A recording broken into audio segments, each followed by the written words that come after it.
Okay, well, this was a pleasant surprise. The Housemaid, starring everyone's favorite or worst nightmare, Sydney Sweeney, Amanda Seyfried, and Brandon Skellner. I think Skellner? I hope I'm pronouncing that right. This film was actually based off a book, which I didn't know about until the person I was seeing this movie with told me right before we saw it. He read the book and loved all the twists and turns, and he really wanted to see this with me. When I first saw the trailer, I thought it was just going to be a thriller / family horror because I thought the husband, played by Brandon Skellner, was going to be the bad guy. But the start of this film kind of messed that concept I had. I was like, first 15, 20 minutes, maybe first hour of the movie, I'm like, this is a fantasy, like a messed up fantasy romantic movie that is every single household mom's dream or something like that. And I looked at the person I was watching this with and I was like, dude, what did you bring me to? Because I wasn't expecting this. I saw the trailer. I'm like, I'm expecting some real stuff. And he read the book and he was the one wanting me to see this. But he just gave me that look like, just keep watching. And boy, was he right. There were so many good twists and reveals that I just loved and I just didn't expect at all. We saw this in a theater filled with people who actually read the book. Like, we walked out of the theater and there's this group of girls who were in a book club all in a circle with the book discussing the differences or stuff they picked up and just talking about the movie and the book. And I just love seeing that. That's what movies are here for, bringing people together and telling a story. Honestly, seeing that moment coming out of the theater made me love going to theaters even more and made me appreciate and like this film a lot more than I probably would have originally. This was for sure Amanda Seyfried's movie, and she kills it in this film. She's easily the best thing of this film. She carries this film. You love her, then you hate her, then you're confused, then you love her again, then maybe you question things about her. But boy, does she do a great job. It's clear that she's made her bag in Hollywood, and now she's doing roles that she wants to do and take on those real acting roles that challenge her as an actor. And I always respect when an actor does that. I also thought Brandon Skellner was great. Like, at first I was like, oh, he's playing the same character again. And then some twists happen, and I'm like, okay, so he has to actually have to act now. And I gotta say, I was pretty impressed. Like, it wasn't amazing or completely changed my mind on him, but it was solid. I'd love to see him take on more serious roles or just be in more serious acting movies. This movie didn't really change my mind about Sydney Sweeney, though. I still think she's a terrible actress that should just stick to commercials and modeling, though she was better in this movie than she is for most of her roles. Just still not great. The person I saw this with actually was excited to see Sydney Sweeney in this film because he thought this is her chance to really act and show her skill, and he walked out of the theater saying like, yeah, that's a 4 out of 10 performance. And honestly, I agree. It was a 4 out of 10 performance from her. There's only like 2 things I dislike about this film. Well, kind of 3-ish, 4-ish problems, but I'll just get into the 1-ish problem right now. The 1-ish problem I had was the gardener. He was useless and dumb. He was such a dumb character to have. He didn't add anything. It was the guy from 365, that stupid Netflix Italian movie. He can't act in that movie. He couldn't act in this film because he just wasn't in it. So I was kind of excited to see him in this film because I'm like, okay, is he able to act actually? And he just wasn't in the movie. So I'm like, oh, well, I don't know if he can act still. It was clear that he was important to the movie and the plot, but he didn't do anything or say anything. He just stood there, and I was just kind of confused, and it rubbed me the wrong way. Like, why have this character in the first place? The person I saw this movie told me after we saw it that he was actually huge in the books and one of the main characters, and he did a lot to move the plot forward, and he had an interesting past. And we both kind of agreed that just happens when you adapt a book to a movie. You miss some stuff out. You got to cut some stuff out.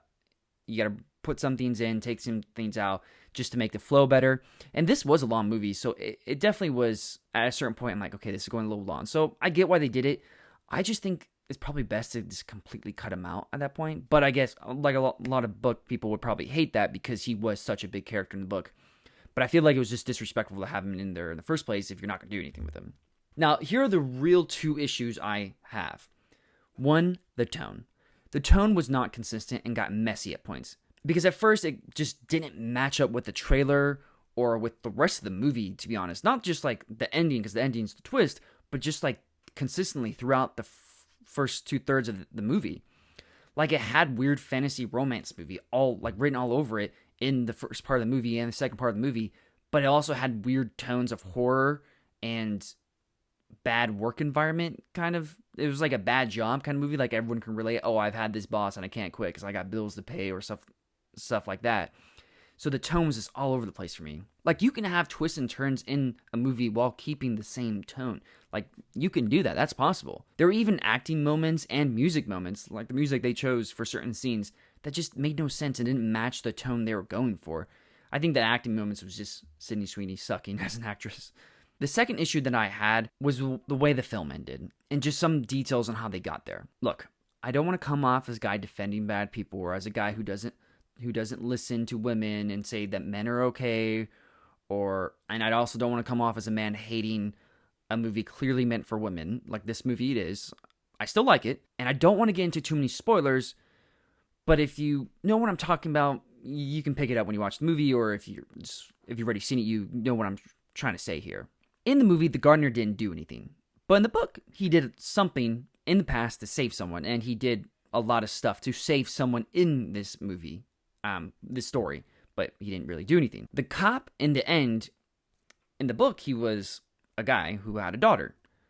In the movie, it's a girl who's just like, oh, that's my sister or stepsister or something. I don't know. Some kind of relation. Like, I get it.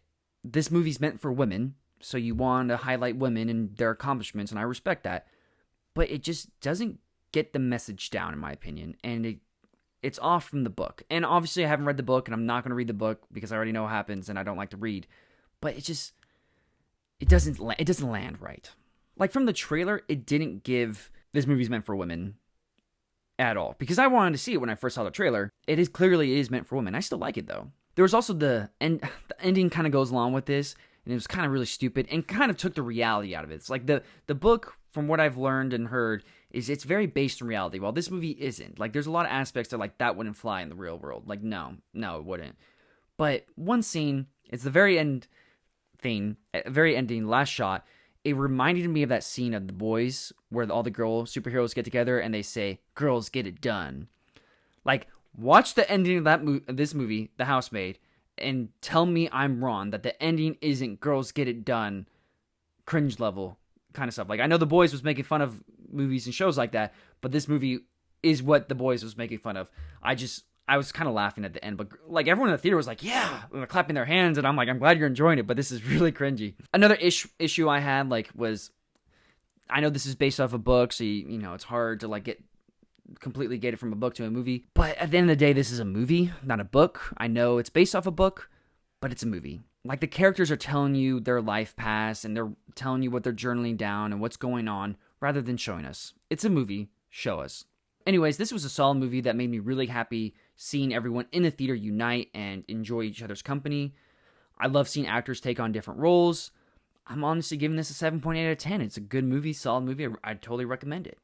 So what do you guys think of The Housemaid? Was my rating fair? Comment below your thoughts. Thanks again for watching. Please subscribe and leave a like. Goodbye, y'all.